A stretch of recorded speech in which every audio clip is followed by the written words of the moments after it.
The USS Gerald R is operating 7 miles, that is 11 kilometers from the Venezuelan coastline. That is eye contact distance. This is Neural Pulse. Let's dive in. So what we're seeing here is that the global strategy is shifting. It's moved past that old idea of managed chaos. We're now in a phase of coercive realignment. Coercive realignment, it sounds like a think tank term for just, well, open aggression. But you're saying this isn't just happening on one battlefield. No, not at all. It's the synchronized use of military, economic, and cyber pressure all at once to force specific outcomes. We're seeing it play out across 4 key domains: military flashpoints, financial markets, supply chains, and even high-end consumer brands. Okay, that makes sense. So let's start with the most obvious one, the military flashpoint. We have to look at Operation Southern Spear in the Caribbean.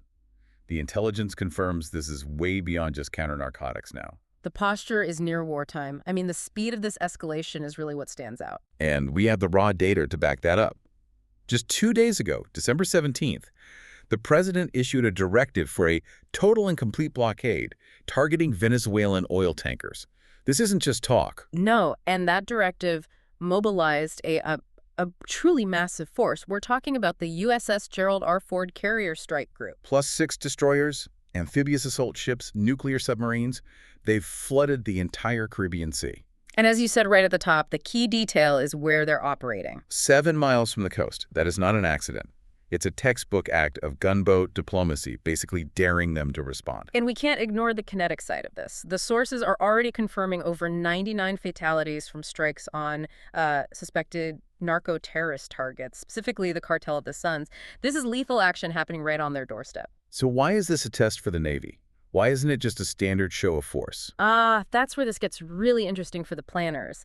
This operation is a live fire test for the Navy's hybrid fleet doctrine. Hybrid fleet. They are integrating, at scale, unmanned surface vessels USVs, which are basically robotic ships with robotic aircraft. It's called MUMT, or manned-unmanned teaming. So the Ford is the mothership, the central nervous system, commanding this whole swarm of drones and robotic boats that are doing the risky work of the blockade. It keeps sailors out of harm's way. Exactly. They're proving they can project overwhelming power, enforce a total blockade, and field test their future way of war all at the same time. But what's the strategic goal? I mean, it can't just be about stopping drug shipments. It's a triple play.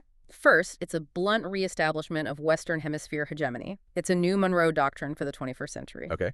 Second, it's about energy dominance. And third, and this is maybe the most critical part for domestic politics, it's about controlling global oil prices to fight U.S. inflation. So we're squeezing a major oil producer to try and keep gas prices down at home, while also pushing back against Russian and Chinese influence in Caracas. That really is coercive, isn't it? The huge problem here, and the sources highlight this, is the downside risk. If this blockade really starts to choke the Venezuelan economy, you could trigger a major proxy fight. Wow. Well, think about it. What if China or Russia, who both have deep ties to Venezuela, decide to send so-called humanitarian convoys to break the blockade? You'd have a naval standoff. Instantly. You'd have a 1962 Cuban Missile Crisis scenario playing out in real time. The risk of miscalculation is it's exponential when you have warships operating 7 miles apart. Right, and that military pressure in the Atlantic is all tied to controlling energy. But there's another kind of power play, a more subtle economic one, that's accelerating in the Pacific. We should pivot to how China and Japan are using resources to reshape the entire security map in Asia. It's a tectonic shift over there. They're moving from cooperation to what you could call strategic material warfare. Let's start with China. Their move is to expand export controls on some really critical high-tech materials, specifically LFP battery technology and certain rare earth magnets. And it's important for you to understand, China doesn't just mine this stuff. They have a stranglehold, somewhere between 70 and 90% global control over the processing of these elements. They own the choke point. Wait, can you just clarify for our listeners what's LFP? Sure. LFP is lithium iron phosphate. It's a key material for cost-effective batteries. Think electric vehicles, grid-scale energy storage. It's everywhere. And why restrict it now? It's direct retaliation. This is counter-lawfare. The West hits their EVs and semiconductors with tariffs, so Beijing hits back by choking off the critical inputs for the West's high-tech manufacturing. So what are the immediate effects for say, the U.S. defense industry? They're huge. You're talking about disrupting supply chains for components in the F-35, in advanced radar systems, even in precision-guided munitions. It's forcing this very costly split into two separate supply chains, a red one centered on China and a blue one for the West. That sounds like a recipe for permanent inflation. It is. We're already calling it greenflation. Because if you're trying to transition to green energy, but the country that controls 90% of the materials makes them expensive or unavailable, you can't decarbonize affordably. It's as simple as that. Okay, now let's look at the reaction to this. Across the sea, Japan just finalized a plan to fund defense spending up to 2% of GDP by 2027. This would have been politically impossible just a few years ago. It's a monumental shift. It solidifies Japan's move away from being a passive military power. They're becoming a serious, active defense partner in the region. And how are they paying for it? A tax hike of that size is never an easy sell. No, and the mechanism is complex. It's a 1% income tax surcharge, plus hikes on corporate and tobacco taxes starting in 2026. They're trying to soften the blow by cutting a different tax, the reconstruction tax, but it's still a big ask. Is it even sustainable? I Yeah. mean, couldn't a recession just derail the whole plan? That is the core domestic risk, yes. There's real concern this could create a government-made recession. But the political will seems to be there, driven by the perceived threat from China and North Korea. So where's the money going? What are they buying? They're focused on three things. Long-range standoff missiles, which gives them a real strike capability. Then there's the next-gen fighter, the GC CAP program with the UK and Italy. And finally, a huge investment in cyber defense. They know the next war starts there. So we've got military confrontation in the Atlantic, resource warfare in the Pacific, and all of this geopolitical stress is being priced into the markets in this really strange split way. This brings us to the financial paradox of our time, the great divergence between oil and gold. Right. And this divergence, it's not just a weird data point. It's probably the clearest signal the market can give us about what's really going on. Let's lay out the numbers for you. You've got WTI crude oil, and it's low. It's struggling around $56 a barrel. That's down almost 18.5% year over year. And low oil usually means the market is pessimistic about economic growth, right? It's pricing in weak demand, especially from China, and future supply gluts. But then you look at gold, and it's at an all-time high, over $4,300 an ounce. It's up a staggering 68% year over year.